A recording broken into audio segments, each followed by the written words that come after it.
our second keynote speaker, Alexander Heuschen. And Alexander is originally from Germany, but nowadays more fluent in Dutch. He works at Radboud University Medical Center in Nijmegen and is a former colleague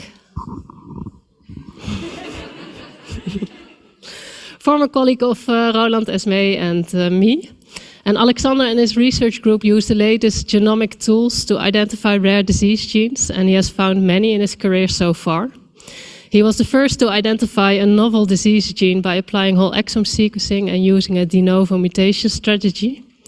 And throughout the years, he has implemented several novel techniques like SNPs and long-read sequencing in his studies. And these studies currently focus mainly on immune diseases. Personally, I'm very grateful that you helped me to find the genetic cause in the family that kept me out of my sleep for a long time. And you said that you will share that case. I know Alexander as a happy and optimistic personality, both in science and at parties.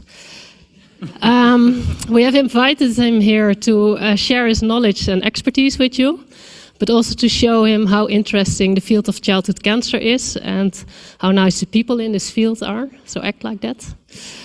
And that might inspire him to make a career switch. Today he will share his experiences with the application of long-read technologies for comprehensive structural variant detection. The floor is yours.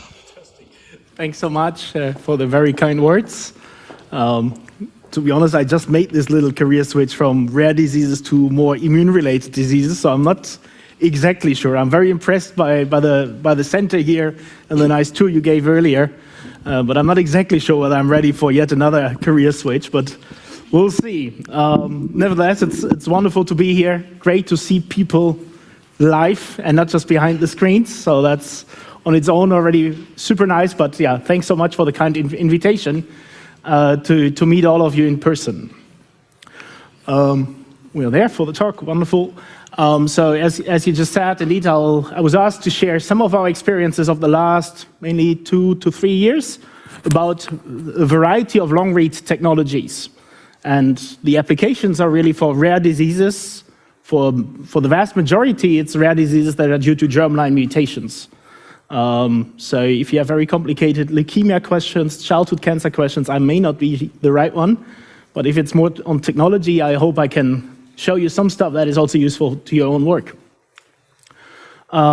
If I get excited about some of these latest technologies, I hope you believe me that that's not only because 2 of the companies that we closely collaborated with sponsored some of the reagents.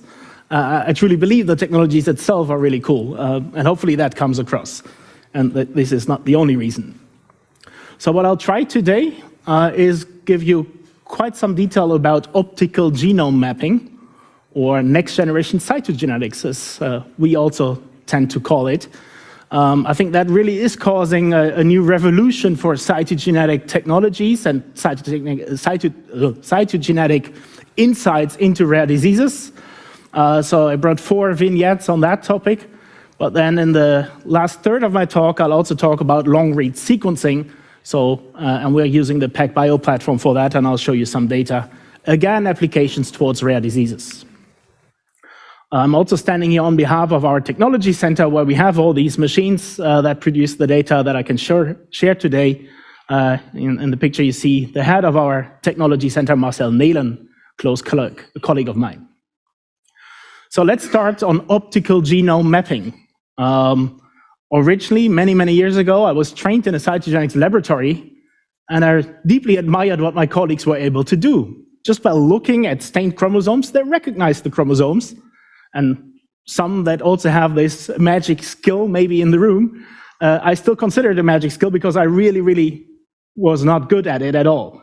So this is a chromosome 1, and my colleagues were even able to tell, even if a band was deleted or duplicated, or if there was a tiny inversion, some colleagues mastered the skill to really tell us. And I never managed. I even learned QFQ bands from Professor Schwanitz, famous, very old school cytogeneticist in Germany, and still I didn't manage anything of this. But now with the latest developments, even I can start doing cytogenetics again, and that is quite remarkable. Because what is optical genome mapping? In essence, it's cytogenetics on steroids. So just imagine for a second that you can zoom into a chromosome or large parts of a chromosome and just do cytogenetics, like GTG banding on it, but do that with 500,000 bands instead of 500 bands. And do that with a resolution that is roughly 10,000-fold better than what standard GTG karyotyping could do for you. And if you do that, you ideally want to keep the best advantages of karyotyping, being genome-wide analysis, positional information, and ideally even looking at single chromosomes. So a single molecule resolution is something that is quite desirable. We're not exactly there yet, but we're very close to this. So if I explain these basics to somebody in a cytogenetics laboratory, they directly understand the benefit of the technology, while people that really have 10 years experience in sequencing still need to wind their head around it a little bit, where the benefit of this is over some of the standard sequencing. And hopefully a bit of that comes across today. Now I'll try to show you on the next slide a little bit more how it really works. So first of all, we need to isolate DNA, and the technology is capable of visualizing DNA of 2 megabases in size at max at the moment. But if you want to do that, we need DNA fragments that are of that size. So we need a completely new way of isolating DNAs. Just readily isolated DNA from standard kits does not work. So we need to take the cells, and it must be fresh or fresh frozen cells, and very carefully do a DNA isolation. And we're using magnetic disks. Instead of magnetic beads, as for standard automated procedures, we use a larger disk. And the benefit is that DNA very softly winds around it without breaking. It's very simple in essence. And that's a paramagnetic disk, and it's the company behind it is Circulomics that developed some of these protocols. Once we manage to isolate very long DNA fragments from our patient sample, then we label the DNA. And we just do that by one reaction that recognizes a 6-mer motif. It's actually just an ACOR1 site in the human genome. And I don't know how they managed, but Bionano, the company that provides these kits, manages to label 95% of all ACOR1 sites in one genome. So very high labeling efficiency for such a reaction. And I still don't know why and how they manage. And I don't care, it works. So what we do then next, we take the labeled DNA molecules and put them on the Bionano chip. And what that basically is a chip with a lot of nanochannels. So DNA there's a little bit of buffer in these channels, and then DNA is sucked into these channels just by electrophoresis, by just applying an electric field. And by that, DNA molecules, individual molecules, are linearized, and each linear molecule is then in one nanochannel. And you can then just make a picture of each single DNA molecule that had the labels on it. And then we can transfer those labels, those molecules, imaged molecules, into digital molecules, if you wish. And then we can just do a de novo assembly of any kind of genome, in our case, usually a human genome. And the beauty and the simple thing then is we take this de novo assembly and compare it to the expected labeling pattern of our reference. And by doing so, we can find subtle differences. And those subtle differences are then usually structural variants. And the beauty is, here is one structure variant shown, that we can detect all different kinds of structure variants, as we're used to from karyotyping, but just with a 10,000-fold increased resolution, because we can see deletions and insertions starting from 500 base pairs. Little reminder, this is not sequencing. We're not looking at ACTs and Gs. This is just karyotyping on steroids. We're finding deletions and insertions down to 500 base, that are larger than 500 base pairs.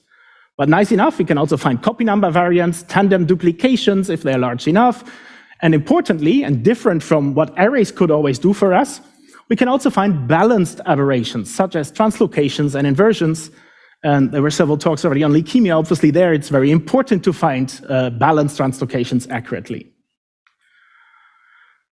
Basically, just the final slide on the more techie side for Bionano, what we get in the analysis are two tools. The core business of Bionano and optical genome mapping is a so-called SV tool. This is looking, as just is shown briefly in the illustration, for molecules that do not exist in the reference genome. So a fusion of two parts of the chromosome that you wouldn't expect in the reference. As such, you can find an interstitial deletion or a translocation or an inversion, simply because we have assemblies of that and compare to the expected pattern in the reference. However, there could be terminal deletions or triploides or aneuploides of single chromosomes. They don't create a fusion, if you wish.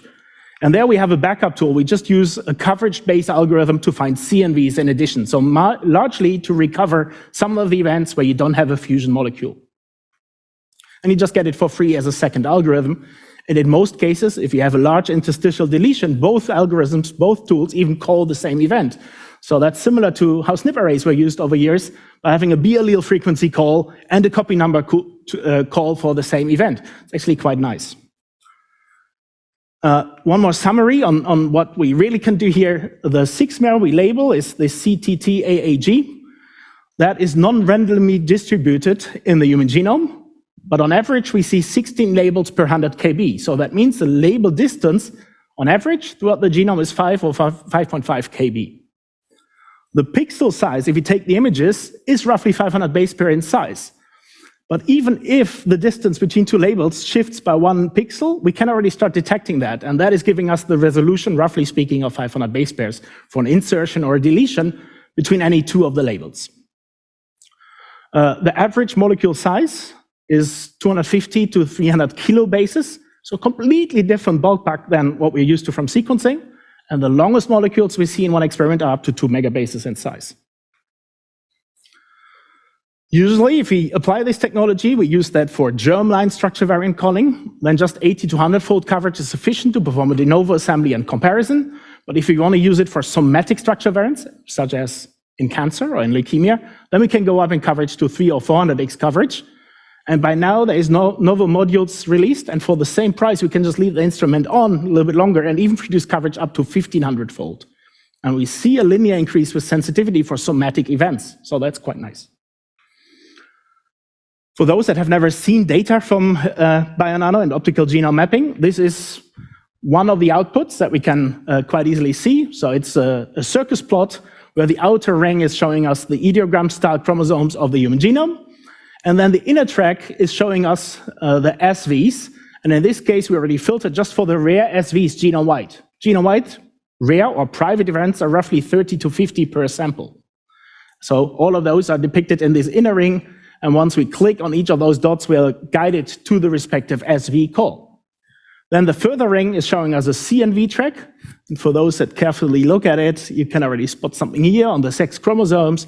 If I click forward, you would see that this is a Klinefelter man with 47XXY karyotype. So very easy to spot. The purple ring would be translocations, but there's at least no rare translocations, as one would not necessarily expect in such a case. So this is the first Bionano results. When we got the system 3 years ago, we said, okay, let's do some studies on samples where we know what to expect. Can this help us to potentially even replace all the cytogenetics we have in our laboratory? For that, we teamed up with a wonderful team coordinated by Leila El-Khattabi from Paris. And we just brought together some samples, a total of 85 samples, that could represent a fair work of a cytogenetics laboratory, all different aberration types that you routinely want to detect there. So from aneuploidies to large and small deletions, duplications, translocations, but also inversions, a ring chromosome, and complex aberrations included. And just to make a long story short, this works.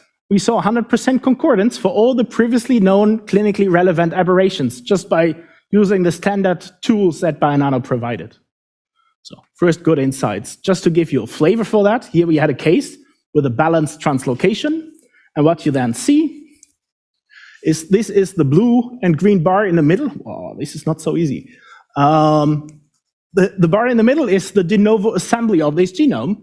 And then it maps to the reference on the upper part to chromosome 9, the lower part to chromosome 17, really showing us immediately the balanced translocation that was known between 9 and 17. But the breakpoint is even good enough to tell exactly that the cancel 1 gene is broken, something that wasn't known for this case in detail, but the phenotype actually fits the colon de Vries syndrome, so it all makes sense. And the beauty is we can then click on the de novo assembly, and we even see how many molecules support this translocation. And here we saw that half of all molecules build up this translocation, so it's a heterozygous balanced translocation that breaks cancel 1. Clicking twice, and you're there. So quite nice. Just to summarize what we learned from just looking at these kind of samples, we used various sample types. As I said at the beginning, cells are important, fresh material is important. We tried EDTA blood, heparinized blood, EBV cell lines, and various other cell lines that were available, fresh or frozen at -80. I have to say, compared to a lot of sequencing workflows that we set up over the last years, it was a very easy technical installation process and analytical process. We didn't even need someone from Christian Gillison's team in this case. So people that have array experience can learn how to analyze samples in 15 minutes. Quite convenient for all the large labs that have a constant shortage of bioinformaticians. Here I'm stating that we likely see a very low false positive rate. Why I say likely? It's not exactly trivial to use a lot of orthogonal methods to provide data for each and every of the calls that we see genome-wide. So we now start seeing structural variants that are very near to the centromeres, very near to the telomeres, and there's no exactly good tools yet around to perfectly validate each and every call that we see. But from all we're seeing is that I'm quite convinced that we have a very low false positive rate. One thing and one caveat that we still face for constitutional cytogenic aberrations, and potentially so far the only real reason why we can't replace all of cytogenics straight away for germline aberrations, is that something like Robertsonian translocations are still missed with the technology as it is. So balanced translocations that break in the centromere or pericentromeric, they are still too complex in those regions, and our reference genomes, at least so far, are not good enough for those sequences to tell that we have an aberration there. So we'll need to see whether there's some special tricks that Bionano can provide to also call Robertsonian translocations. I've seen some early data that are promising, but let's see how that looks like. But again, we found 100% concordance for 99 aberrations in 85 samples that originally were identified by classical cytogenetics means, such as karyotyping, chromosomal C and V microarrays, or FISH. So that was nice. If you're interested in the details, that was published just last summer. Now switching gears, making it probably a little bit more interesting for some in the audience, switching towards leukemia. And I can already give away, this is also the application that we're pushing the hardest for true clinical diagnostic applications at the moment. So there we did something ourselves, just 52 leukemia samples in total. And all of those were samples that had clinically relevant aberrations identified either by karyotyping FISH and or chromosomal microarrays. And again, giving away the main message, also there we see 100% concordance for all structure variants that were higher than 10% variant allele fraction. Quite remarkable for a new technology, I have to say. For some of the sequencing assays, we never were close to 100% concordance in a first test. And also here, just giving you a flavor for how the data looks like. So here you see on the upper left, you see a small deletion of TET2, it's a very important gene in leukemia. This was called originally by a CNV microarray, as you see on the upper left. And then you can just look at the circus plot. There's just giving that for the affected chromosome. And then you see that there's a CNV and an SV call. So both algorithms call a small interstitial deletion. If we just click on this event, then we see what you see on the bottom here. And there you see that the CNV call nicely calls the deletion. But the more accurate assessment of the deletion really comes from this de novo assembly, the SV tool. And both confirm again that there is a deletion of the entire TET2 gene in this case. So nice and convenient. As I mentioned at the beginning, balanced translocations are very important for leukemia. In this case, we also had 3 cases with a clinical diagnosis of CML. Previous tests already showed that they had a Philadelphia chromosome. One of the 3 cases, even a 3-way translocation, but all of which were picked up immediately as balanced translocation, and I would dare to say that the breakpoint resolution is already better than the traditional cytogenetic and diagnostic FISH assays that are still used quite a lot. Finally, just one example of a much more complex case. Here we had a case where the karyogram already showed a marker chromosome of unknown origin and a deletion of chromosome 7. The Bionano results also can show us the deletion of chromosome 7, but then we see a lot of events on chromosome 8. So clearly the marker chromosome is a derivative of chromosome 8 that was completely rearranged. And here in C, you see what the array profile showed us. And then below you see the CNV profile of Bionano in D. Here, very similar to what we see in the array. But the beauty of Bionano is that we now, from the SV call, get all these little blue pieces. Those are fusion maps of molecules that don't exist in the reference genome. We never took that exercise. We were happy to see, hey, a chromotriptych chromosome can be detected and looks very similar to what the array told us. But at least in theory, we would be able to reassemble how the actual chromosome now looks like. We can go to the assembly maps and start from scratch painting or drawing out how the chromosome, the heavily rearranged chromosome now looks like. Whether we really get there completely or whether we would need some extra sequencing data on top, if you really want that, that we have to see. We never took that exercise.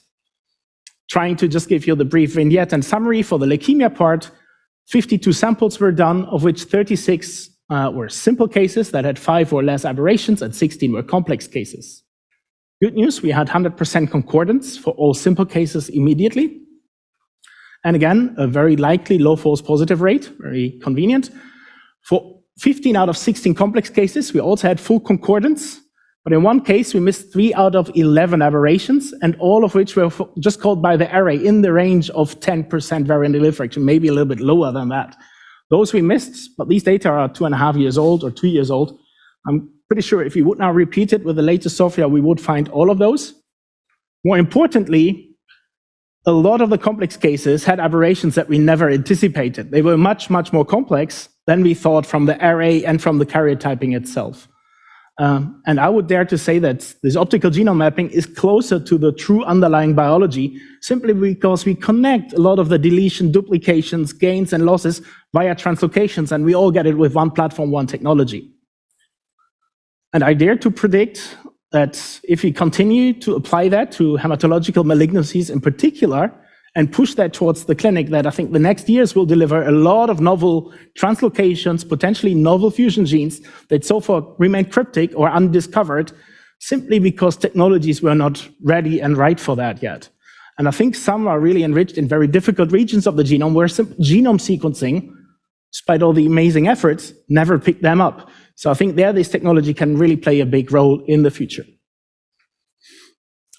Again, also this was published back-to-back to the other paper summer last year. More importantly, my colleagues in diagnostic now completely took over and are currently running a prospective clinical utility study just as a final implementation step. So this is running the standard of care assays in parallel on the same samples and then comparing not only the results, but also the turnaround, the price, the time of analysis. And that's ongoing, and hopefully we'll get there fast to really push this into clinical use. A short vignette that is unpublished. Some of my colleagues, also again in diagnostic, explained that there's a huge need for better tests for repeat expansion disorders. And one simple reason is that for each and every of those repeat expansion disorders, you need a dedicated test, some of which are quite old school, some still use Southern blotting. And at least in our laboratory, there's only 1 or 2 people left that know how Southern blotting works. I've never done a Southern blot. So maybe indeed we need something new there. There's a beautiful review about repeat expansion disorders with all the challenges and all the current tests available. Obviously, everybody hopes that genome sequencing is delivering. There is some good tools for short-read genomes, but they certainly have their issues in some of the repeat regions of the genome. So I'm not convinced that short-read genomes will give the ultimate test here. So for that reason, we asked the simple question, can optical genome mapping play a role here to either ideally replace the old school tests or at least to complement them with additional knowledge that the old school tests don't deliver? And there is some features that we like about it. And the main and important one is that we look at natural DNA molecules. There is no PCR, no library prep involved. We really look at natural, normal DNA molecules simply by labeling them. So that should give us a much more accurate size estimate of some of these repeat loci. However, this, at least so far, is always an indirect test. We just look at the labels that are at the boundaries of known repeat expansion loci. So we're not measuring the repeat itself, very important. So imagine there is an insertion of other material. It would look like a repeat expansion, but it may not be exactly the repeat expansion. So it's an indirect test. So that's a downside of this. And the label distance, simply because of the ECOR1 motif, is differently distributed throughout the human genome. For some loci, the wild-type label distance may be 5 kb on average, but for some it may be up to 20 kb, and we still then have questions whether that specific locus would give us an effective test. And we looked into that. What we do is just using the standard pipeline of BioNano, That's the de novo assembly and then comparison to the reference genome. In addition, we can also just visualize that locus and then look in greater detail. That may give us an estimate of variants that are not called, but are visible. So because Bionano only calls events that are larger than 500 base pairs, a manual assessment of the same locus can even give us insights into repeat expansions that in some are not larger than 500 base pair differences from the reference. But we collaborated with Bionano and get access to 2 additional tools. One is a local de novo assembly, not using the entire capacity of a heavy analysis with deep coverage for the entire genome, but just for the locus that you're interested in. And the second one is what we for now called a molecular distance script or tool. And I'll show you data of both on the next slide. We just asked our diagnostic colleagues and they said, okay, for us, some of the very long repeats are quite nasty in diagnostics and we don't have good assays and we don't even know the full repeat expansions. So therefore we studied mainly these 3 repeat expansions here, Canvas syndrome due to autosomal recessive repeat expansions of the RFC1 gene, and then 2 types of myotonic dystrophy, type 1 and type 2, both caused by autosomal dominant expansions of the repeat in DMPK or in CMBP respectively. And we did, by now we did a total of 90 samples, but not all of which are analyzed via all 3 tools. So today I can only give you a little summary of roughly half of the data we have so far. And just to give you a first feature, here is an RFC heterozygous carrier. So it's an autosomal recessive disease, but we had cells or blood of one of the parents of one of our index patients. And we knew that there was a wild type allele on one allele, but a repeat expansion of unknown size on the second allele. By looking at Bionano, we directly see that there's an insertion call of 5.8 kb, which if you calculate would be close to 1200 repeat units. We then also use the 2 other tools from Bionano and just look at the red numbers. All 3 tools give us almost exactly the same result, showing us that there is roughly 1200 repeats for this one case on this one allele. And just to give you the final output of this, of the last tool, the molecular distance tool. Here we can just go back to the raw molecules and just do a histogram of both molecule groups. So the green histogram here shows you clearly, nothing clearly there. That's like first lesson of Luke Skywalker, it doesn't work. On the left is the wild type allele and all the molecules around it. But on the right, you see a heavily expanded allele and a histogram of how many molecules are in there. So here it's quite clear, it's a heterozygous repeat expansion carrier. If you go to the next, this is really then an index case with a biallelic disease or biallelic mutation, and you can directly spot that already in the de novo assembly. We can directly calculate the number of repeats, and again, same story. All the additional tools also called very similar events here. And again, it's quite nice to see here this histogram style to really understand where the molecules are distributed. So just to give you a brief summary for the repeat expansion, so far we've tested 3 loci. We see extremely high concordance with the previous standard of care tests. The wild type label distance for the loci that we checked so far were up to 21 kb, and still we can find these repeat expansions there. And the repeat sizes itself varied from 200 base pairs, so very small, below what Bionano should find, up to 32 kb. And we certainly don't see an upper size limit so far. That means that we have so far 5, I think, intermediate repeat sizes that are below 500 base pairs, and still we're able to see them at least by one of the 3 tools. And I think we're still optimizing the overlap and some orthogonal validations, but at least it's looking already very promising. And finally, this could be really beneficial as a generic assay for all repeat loci genome-wide, all known repeat loci, I should say, potentially also for discovery of some new ones. And we, for the first time, for these very long repeats, get a true size estimate. For many of those, it was unknown so far. So we and our clinical colleagues are now looking into that, whether that potentially can even give us a better prognosis for certain families and patients, whether the actual repeat size has some predictive value about the severity of disease. What we also saw, in particular for DMPK and CMBP, in a lot of cases, we see somatic instability of the very long repeats. For some, there's recent papers that exactly show the same by long-read sequencing, and we still have to see whether that has some clinical relevance and whether we then need to test multiple tissues to give relevance to this finding. But because we look at natural molecules, it's quite nice. We can do something that we previously were unable to do. Now switching gears to rare disease, real disease loci and disease discovery.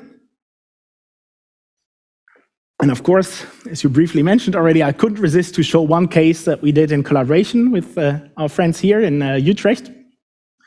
And Marjolein can talk about this specific family in much greater detail. But there was an interest in a particular family with ATRT, so atypical teratoid rhabdoid tumors. These very rare, aggressive tumors, unfortunately diagnosed very early in life and very aggressive, usually lethal in the first years. So usually a brain tumor that affects the cerebellum, and it is known from literature that there's usually double somatic hits in a gene called SMARCB1, but in roughly 1/3 of all cases, there may be a germline predisposition in one of the two alleles. And Marjolein had seen a family that unfortunately already had 2 previous children and pregnancies where exactly this was diagnosed. So they had ATRT, but despite diagnostic efforts by Sanger sequencing, MLPA, and whole exome sequencing, no mutation in SMARCB1 was found, despite even a recurrence in the family, which would strongly increase the risk of a germline mutation. And then even on a research basis, I think, did whole genome sequencing, and again, that gave no clue whether there was a germline mutation on one of the 2 alleles. So that was exactly when we just installed, I think, for a few weeks, the Bionano system, and Roland contacted me and said, luckily, that you saved EVV material for one of the 2 children that both unfortunately passed away. We got the EVV cell line and did just optical genome mapping. And we just did what we always do. For rare disease, we filter for the rare events, genome-wide. Those were 35 genome-wide. Maybe it doesn't come as a surprise, but one of those 35 hit the SMARCB1 locus. And what you can see here, again, the green is showing the reference genome, and the blue is the assembly of the patient material of one of the 2 alleles. So this is the allele that has an insertion at SMARCB1. So the wild-type label distance is close to 5 kb.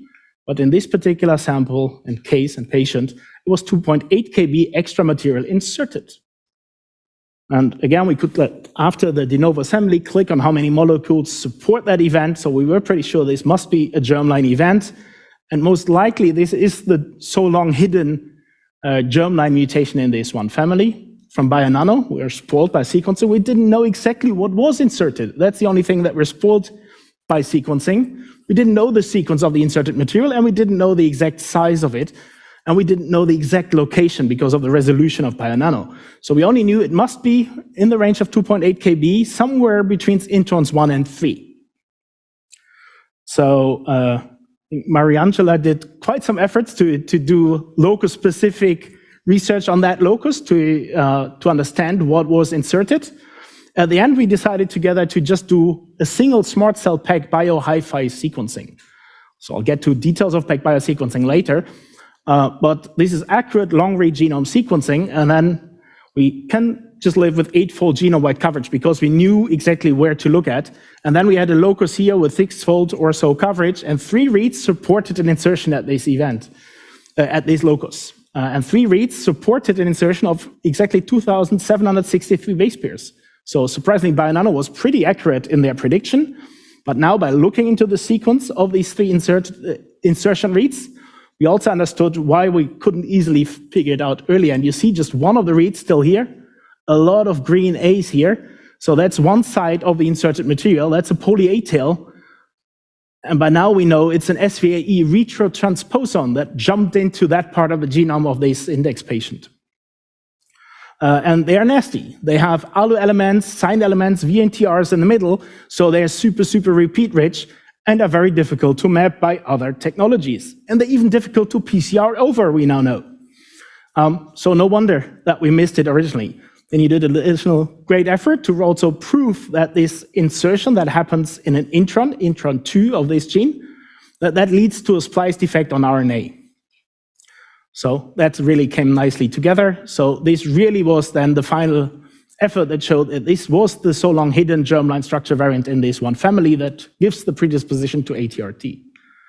That was nicely published by Mariangela and the entire team. And several weeks after the publication, Roland gave me a message, I think even more important than the paper itself. This family was so unlucky from our perspective, I guess, mainly from your perspective, you explained that quite dramatically, they have this terrible predisposing factor in their genome, but they had a mutation that we couldn't find for many, many years. At the end, it was one of the most complicated mutations you can imagine, and it took us forever. But then, luckily, this technology still came in, and the understanding came in just in time. And I think the mother, when we found out, was 40. They haven't finished their family planning, and she got pregnant again. And the joint teams, Utrecht and Nijmegen, came together and offered a prenatal test for that pregnancy. And just this morning, I learned that a healthy baby was born in this family. So, clear example, much more important probably than the paper, that latest technology still came in the right time to finally give an answer in this family. One more example of a research finding, just a single slide, very similar story in a sense.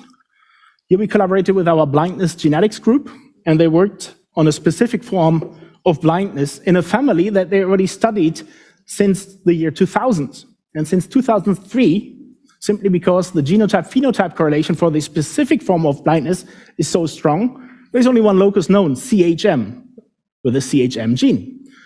And they were already able in 2003 and published that there was a splice defect of exon 12 on RNA level. But since ever then, several PhD students tried to find the disease-causing mutation and not succeeded. While you knew where it is, this exon 12, it remained hidden for so many years. And then we did optical genome mapping, again, in combination with PacBio sequencing, again, a single SMART cell. So again, also there, we only had 4 reads that support the event here in this family. But now we know that this is a mutation, that the mutation is an inverted duplication, likely repeat mediated, that forms a hairpin on pre-mRNA that takes care that exon 12, the duplicated exon 12, is spliced out. And that is the disease-causing germline mutation in this one family. So again, long reads find a complicated structure variant that remained hidden for many, many years. Just to sum up the optical genome mapping part. I hope these little vignettes helped to understand that this is a promising tool for constitutional structure variant detection and potential replacement of cytogenetic methods. In particular for leukemia, I think there is a huge hope that we could potentially replace everything in one go, karyotyping, arrays, and FISH in the near future. Then I gave you 2 vignettes of recent research findings where so far hidden structure variants were now, we were now able to find those. And therefore, I think that this optical genome mapping really adds to our portfolio, and at least for me, it revived my cytogenetics interest. And I think it's really promising for the years to come to also use this tool in addition to sequencing. There's also new innovations coming. We're pushing by another heart to reduce the price per sample even further, get even higher throughput. There's a new prototype machine in development at the moment. And what some of you may like, the coverage is going up and up and up for the same price. So I've seen the first balanced translocations down to 0.4% variant allele fraction. So we don't have a lot of false positives, so that makes it quite specific and quite different from some of the sequencing approaches. So I think there is still quite some hope for very low-level mosaicism for some of the structural variants. With that little switch of gears, leaving optical genome mapping and focusing really on the PacBio, the long-read sequencing that I already showed you briefly. Oh, there's something odd. So what I'll try to show you very briefly today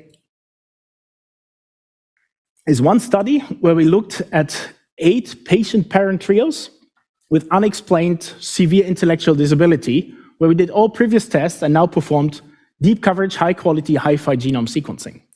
Give you a little vignette about the Solver-D project, where we aim to do 500 long-read genomes.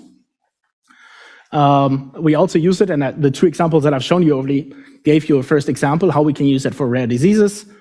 In parallel, we're also using PacBio sequencing for a variety of other approaches, for example, long amplicon sequencing in diagnostics, and I have one slide on that. There is even initiatives to really push this to completely replace once and forever Sanger sequencing in our diagnostic laboratories. We also use it for some smaller scale projects to understand isoforms on RNA level. And we get a lot of requests by other scientists to also help them producing non-reference species genomes, so de novo assemblies. And especially these new hi-fi reads of PacBio really allow that. at an unprecedented scale. Just one slide. Last year alone, we did close to 4,000 long-read amplicons. That's all done diagnostically already.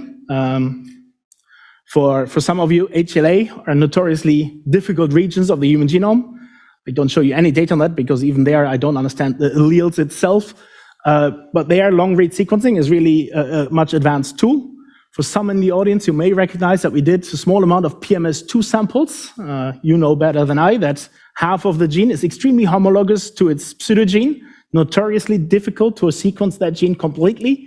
And now we can, first of all, sequence the gene completely, distinguish it from the pseudogene, but we can also find aberrations in the non-coding part. So we can really just sequence the entire locus just in one go by doing a 16 kb long-range PCR and sequence it in one go with very accurate long reads.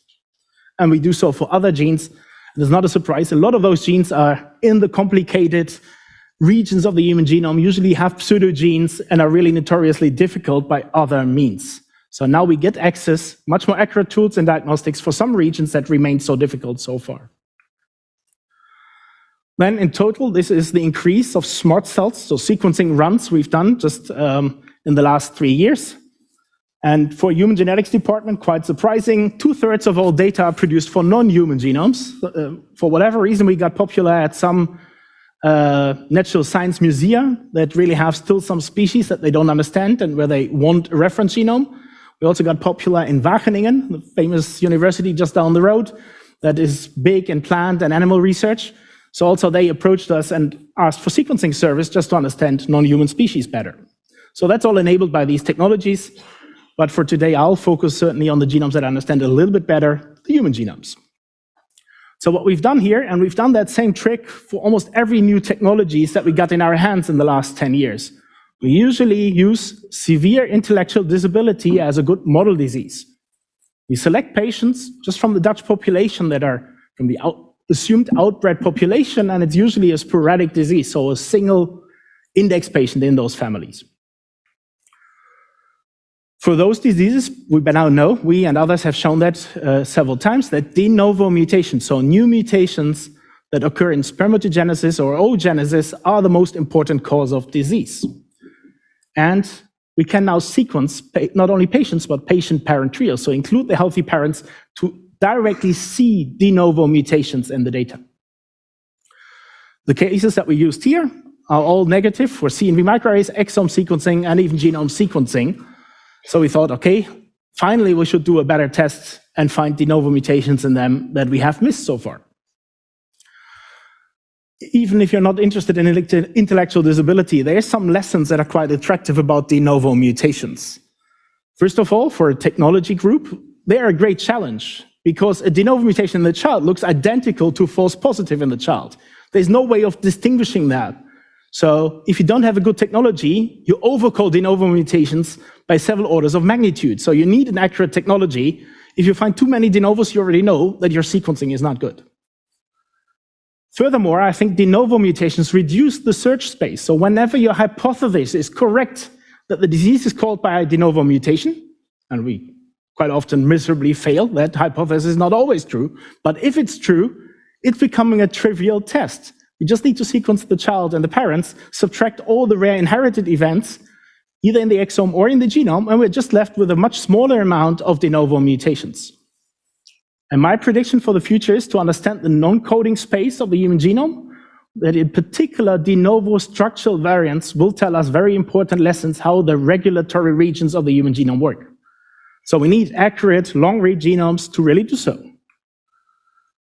So in that sense, even if you don't like to study on these kind of diseases, they still offer a great opportunity. Severe sporadic diseases, different from all the big families that we collected in the past, really offer a great opportunity here.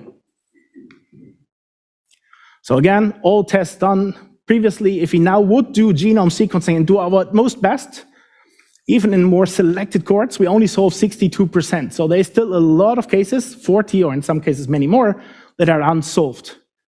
And we also learned from genome and exome sequencing that, again, the vast majority in such cohorts are de novo mutations. So why shouldn't the rest also be de novo? Maybe just missed mutations. And that's exactly what we tried to do. We used some of these unsolved cases and did long-read genome sequencing.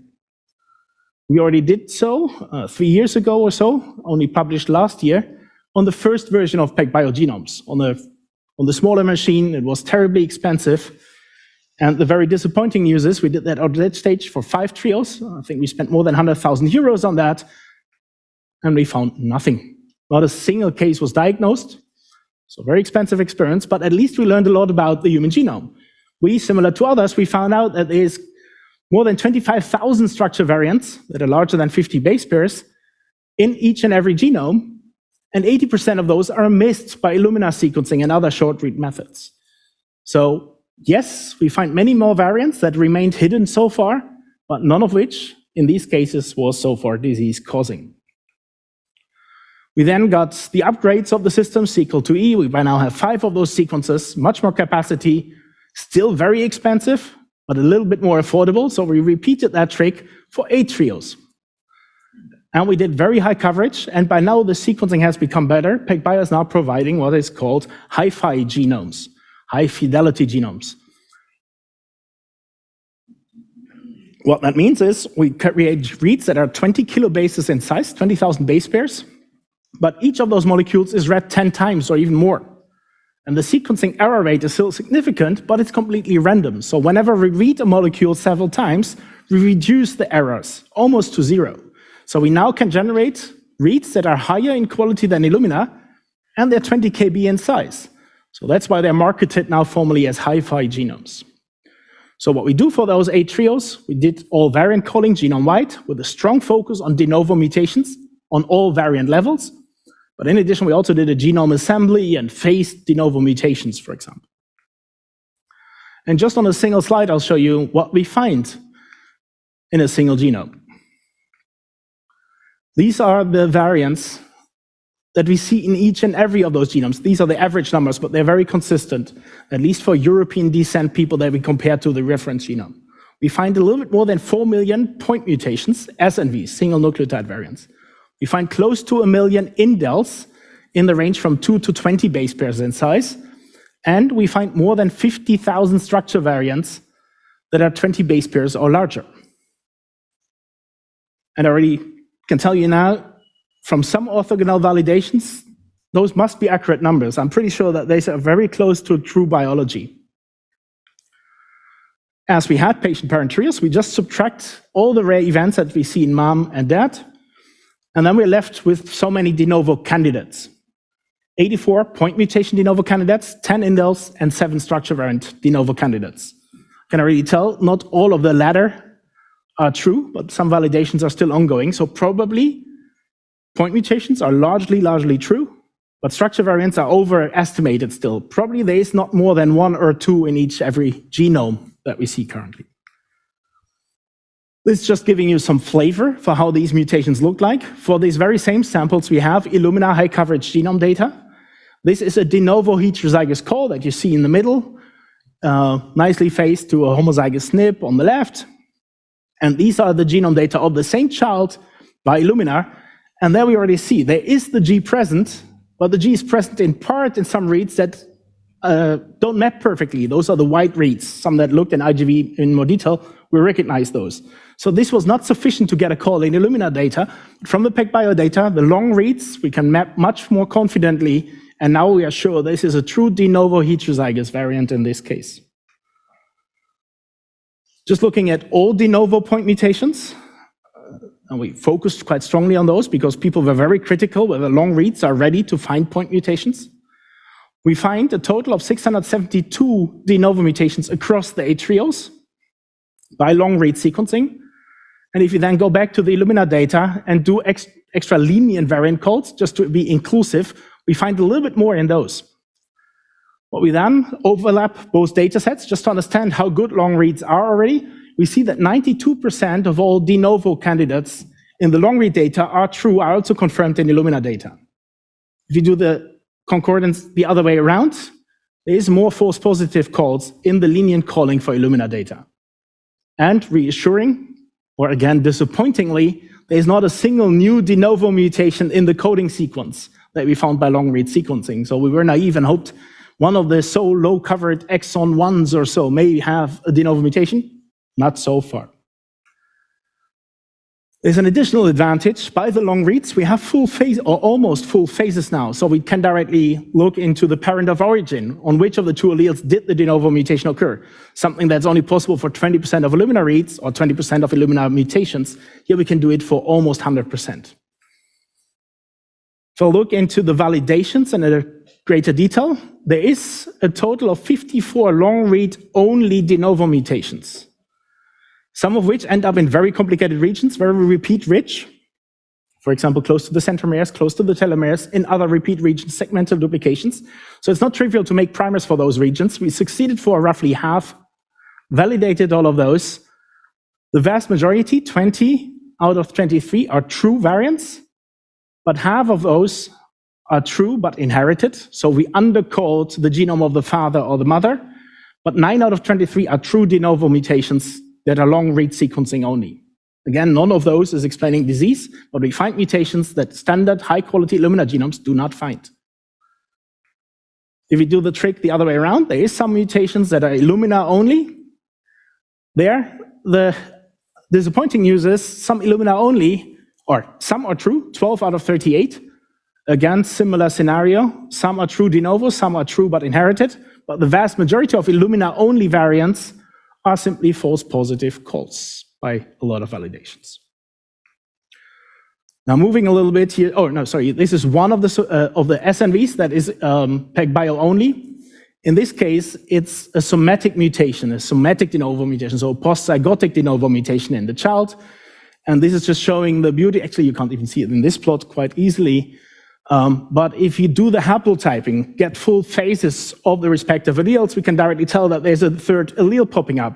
Very strong, confident call that this must be a true somatic mutation, not a false positive. Otherwise, it would be distributed randomly over both alleles. Here we really see a third allele. And I think for somatic variant calling, long reads will be fantastic, simply because there's an extra level of information that we never ever had before. Finally, those were our point mutation examples. Here we see a 68 base pair de novo duplication, clearly only present heterozygously in the patient, not in the parents. Again, we can go to the assemblies and directly understand that this is happening on the maternal allele. And finally, another de novo example on this slide. Here we had a 940 base pair de novo insertion. And if you go back to the Illumina data, we can't really see it in there, simply because it's a very complicated region, and Illumina's data do not map confidently there. So, summing up, really coming to the end of the presentation, these 8 trios gave us really interesting, highest quality data. I dare to say those are the most comprehensive genomes I've ever seen in the last so many years. And de novo mutation calling, which is tricky for new technologies, is possible, and it's possible for all different variant types.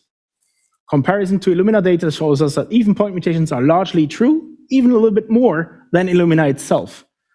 And if you don't believe me, Evan Eichler has also just published a single quad. He has thrown even additional long-read data at a quad, and he is showing exactly the same, and we're even involved to some minor part in this study. Long-read genomes now give us the more accurate genomes, also for de novo calling, than short reads ever did. We were so convinced by the long reads that we now also apply it to this large rare disease consortium named SolveRD. There may even be some people involved in the room. It's more than 300 clinicians Europe-wide. We have now managed to get 20,000 rare disease patients' exomes and phenotypes. We're currently very busy analyzing those. That is what we're still doing a lot now. But we also start producing novel omics data. And as part of that, for some of the so far unsolvable syndromes, we're applying long-read genome sequencing. Unfortunately, I don't have the data yet. We aim to do 500 of those with 10-fold coverage. We've done 100 of those, sometimes singletons, sometimes trios, sometimes multiple affected from the same family. And if I would come back in a few weeks or months, I hope to present data on that. So unfortunately, it's not there yet. This is the final slide. Also got a new instrument in to do more elegant target enrichment for these long reads, not doing PCRs, which is laborious and not always trivial. So this is an indirect way, a Danish company called Samplix that provides an instrument called Xdrop, now Xdrop Sort.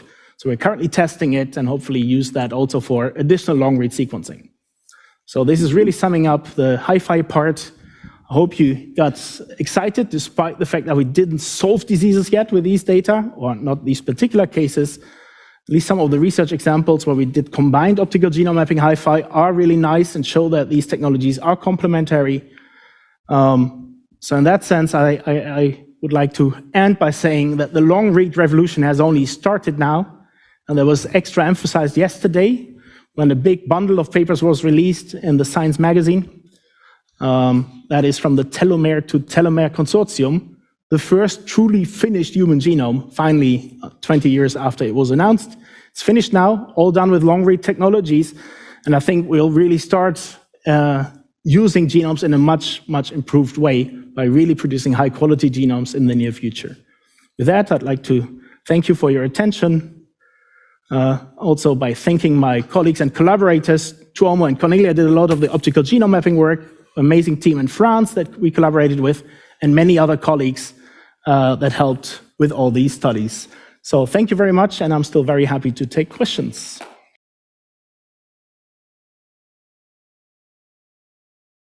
Good morning, and thank you, Jelena, so much for your kind words. And indeed, so we met 17 years ago. It's incredible how long that has been. Actually, when I was a patient myself, because I was diagnosed with cancer when I was 17.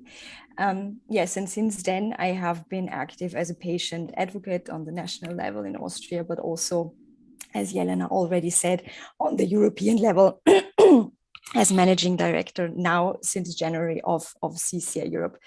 And I'm very, very happy and thankful for the chance to talk today about a topic that is very, very important to us as a patient community. And also I would really like to congratulate the project team of Legend for what you have achieved and these really impressive numbers of trainees across all the different professions and groups. And I really hope that this will be carried on for a long time. So I will now share my screen. Let's see if this works. Can you see my screen? Yes. Okay. Okay, and can you also see the presentation mode right now? Okay, good. Okay, so today I will be talking about patients and parents' perspectives on hereditary genetic and genomic research and informed consent. And as you can see, the three very relevant aspects for us as a patient community here are awareness, information, and involvement. So yes, I will not go here into detail because Jelena already explained very, very much. So it's just CCI Europe is the continental branch of the global organization CCI. And we are very active in Europe in the fields of research and innovation, diagnosis, treatment and care, survivorship, and psychosocial care. Here you can see just these are basically the pillars that we are working in. And here you can see the research and innovation pillar. And here our team of the R&I pillar are heavily involved in topics of clinical trials, new therapies and treatments, regulations, also GDPR topics, and of course with this informed consent. And last year, the team of the research and innovation pillar contributed to a EU-funded project on next generation sequencing by developing and conducting a survey among our member organizations. I will come to that later, but just so for now, for the next 15 minutes, I will be talking about first really broad summary of what we found out in the survey regarding NGS. Then I will speak about informed consent documents, and then the last bit about patient involvement.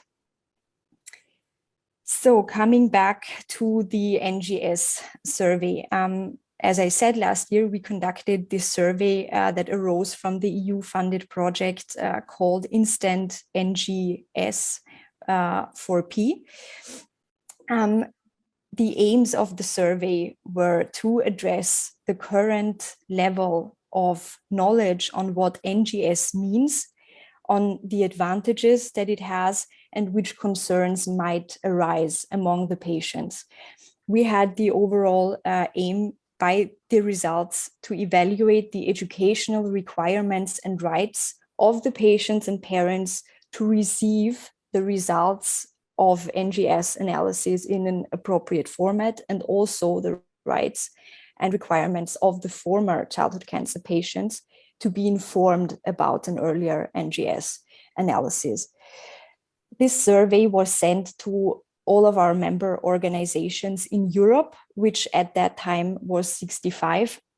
And we asked per member organization, one patient organization representative each to participate and give insight on their national patient and parents community.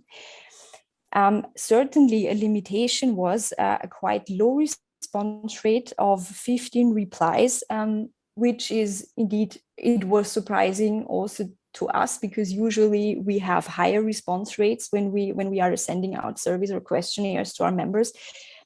And this also to us, indicated, okay, maybe it's really about this very complex and maybe also strange or difficult topic still needs much more awareness in order to engage the patient-parent community to actively participate.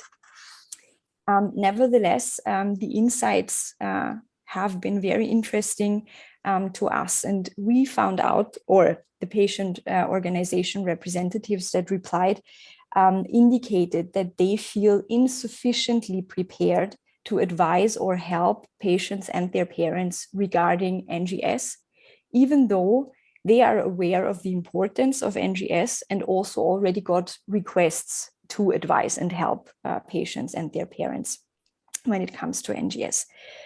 Also, they think that the patients and parents themselves have insufficient knowledge about what NGS means, that it can be applied for decision-making, selecting treatment options, and therefore also impact the outcome.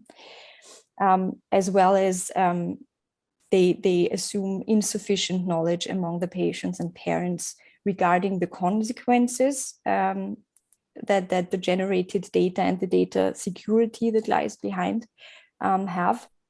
And also they think that the patients and the parents might have ethical concerns when it comes to next generation sequencing. When it comes to the patient's rights, the patient organization representatives think that patients and parents have the right to receive sufficient and detailed information before applying NGS, to receive a detailed report that also includes information on the impacts that the results can have on the family. And also, of course, that they should receive genetic counseling when getting the results. When it comes to the survivors, they think that they should be informed if NGS studies have been conducted with their data. Ideally, this should happen face-to-face with a well-informed physician, a geneticist, and also a psychologist to ensure the counseling also on the psychological side. And of course, they should be allowed to withdraw the data. These last points take me right to the next topic of receiving sufficient and detailed information before consenting to give data. So for us, it is so important that patients and parents need to understand the advantages of the treatment. They need to understand what it can mean for their future, if this can cause implications for their family. They need to understand what was obtained from the samples that they gave, who has access to the samples, to the data, where and for how long, where the generated data are stored, and also when the patient is older or grown up, whom they can contact when they have questions. Also, they need to know how to choose which of the information that may be life-changing will be given to them, and also, of course, how the results will be communicated and if anyone helps them to understand the results that they will hear. When it comes to the patients themselves, it is crucial that no decision is made without the patients. Even though they may be still children, they understand so much, so they should be involved in the process. And I am convinced that if we want to involve our patients at an early stage as much as possible, then they need to understand what is happening, why is it happening. This can be done in an age-appropriate way.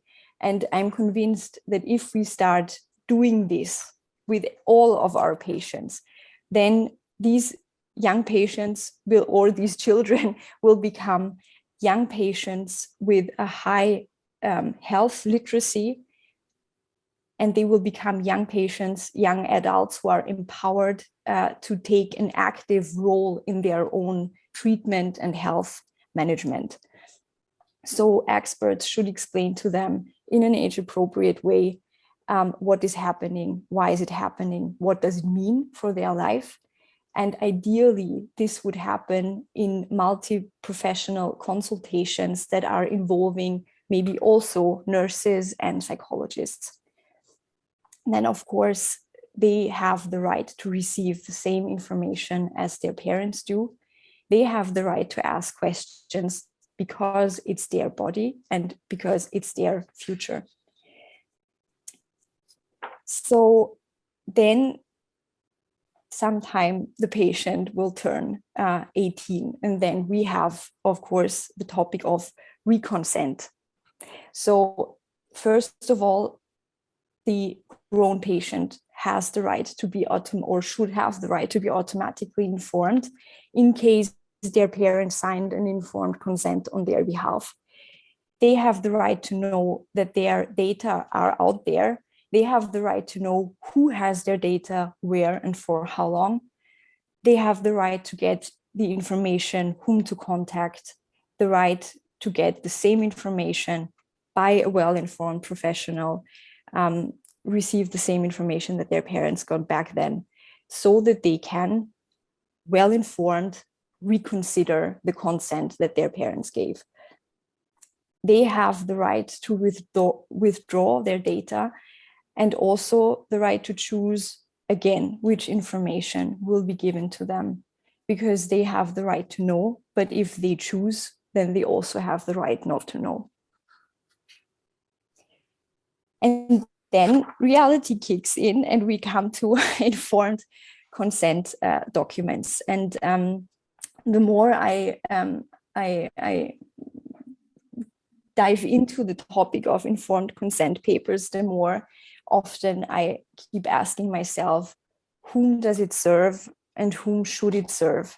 And I certainly do not have an answer to this, but I can say that I had my IC related reality check a few years ago when I was asked to review a very comprehensive and complex informed consent document for a research project and give my patient expert feedback. So I started to read the document, and then after the first few paragraphs, I realized that my mind had completely drifted away, and that actually I had not processed any of the information that I just had read. I was quite startled by the fact that I really had to try so hard to stay focused and really understand what I was reading. And then I thought, how can a person who is in a stressful situation, maybe under time pressure even, process such a monstrous document.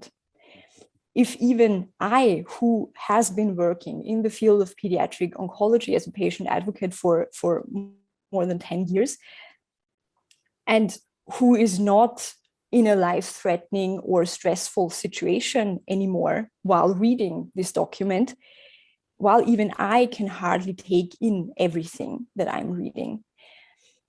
And when I had finished that document, it sadly struck me to realize that actually this document felt like it was composed to, tick all the boxes to get the positive vote of the ethical commission, while in fact I felt that it wasn't ticking any boxes for the patient. And this needs to change. If we want to make good by our patients, this really needs to change. So what should informed consents be? And here I would like to quote my colleague Delphine Heenen, who said that last week in the SciUp Europe meeting in a presentation on that topic. She said, "Too much information kills information." And reading a document that's full of technical terms will not turn the patient into an expert on the research project that is in questions, and it will not give them the expertise to validate the quality of the research project. This should be done by the people who have the qualifications and the expertise. These people need to make sure upfront that this is secured. The patients and the parents need to know that this has been done appropriately, maybe even with patient experts who have been involved in the process. What they need is an understandable, informed consent document that lays out in plain language how our data and samples will be protected, and in case it will be shared, in what context will it be shared. These documents should explain how, which, when, and from whom the data will be processed, and how the information will then be forwarded to the parents, the children, and the adolescents. And ideally, these informed consent documents in the future will be developed in collaboration between healthcare providers, researchers, and health literate patient advocates with an expertise in the field of R&I. So, and this brings me to my last point, which is the involvement and engagement of patients and parents, for that matter, in the field of pediatric oncology. So patient advocates and patient experts should be involved from the beginning when new research projects are initiated. Well-trained patient advocates and experts can be co-applicants, they can be even co-researchers, help with the development and dissemination of, for instance, informed consent documents and also other project-related information in plain language, like, for instance, the results of the research projects. So, because if patients give their data, they should also have the right to learn if they are interested in what was the outcome of the overall project. How did I contribute to maybe new insights? However, for this, we need training and education possibilities for future patient advocates and experts. So that's why I was so happy also when I listened to Jelena now and saw this really great interdisciplinary and multi-professional education program that has been developed. So my call for today would also be, if ever trainings are being developed and provided for young investigators or future healthcare professionals, we should think, can this also be opened and adapted for patient advocates who already have or want to acquire certain expertise and qualification? So let's team up, healthcare professionals, researchers, and the patient organization, so we can make a change and can do better by our patients in future. Thank you very much.